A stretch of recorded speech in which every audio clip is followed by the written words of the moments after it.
You said it was a ghost story. It isn't. No? It's a love story. Same thing, really.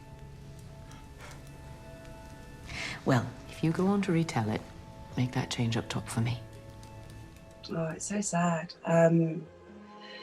Yeah, I think that she's always been there. And she needs to, it's almost like she's trying to reach out and say, it's okay, you're okay, I'm okay, but Jamie can't hear her. And so there's this unrestful, and as happens with grief, when you haven't been able to, I don't think you never get over losing somebody, right?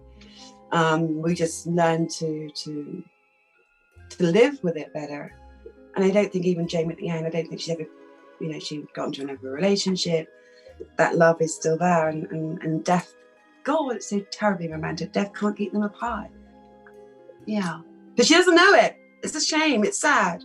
Mike. I think she'd been with her since she died.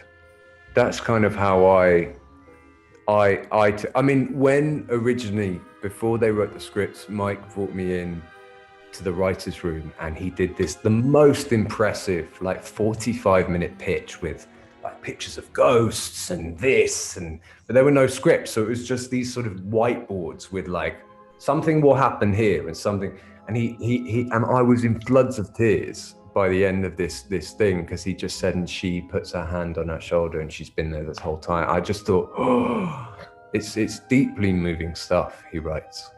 I think it's that she had been with her throughout. I think that Jamie doesn't know that she's been there the whole time, and that she's been seeking this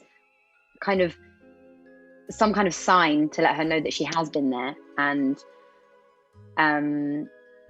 yeah, I think that moment's just beautiful, because I think it's almost, I imagine in that moment that the narrator feels her presence in the moment that we see it as well. And so it feels like that's that moment of connection where they come together. I think Dani's so cautious of keeping that power that she consumed under wraps and making sure that it never hurts anybody ever again. And so I think for her, the safest way to do that was to just take herself and the thing away. And so yeah, I think that is a Dani's choice. And in that moment, it's all been remembered, and it's probably the first time that Jamie's gone through it all again entirely, to be able to process it. And that's probably what gives her the impetus to then reach out to her. I almost imagine in her dream she sees her, do you know what I mean? And then in reality she feels her. Yeah, I feel like she's been visiting throughout, just Jamie doesn't know, but she still goes through that same routine, that this is a frequent thing, that she returns at night to be with her loved one. And that's the title.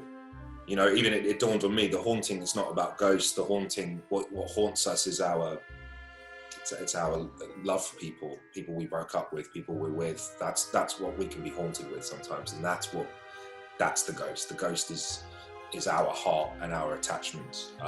And I think in that respect, that haunting's not a negative. It's a positive haunting sometimes, to still have the remnants of our past feelings and towards those people. That's what we're haunted by.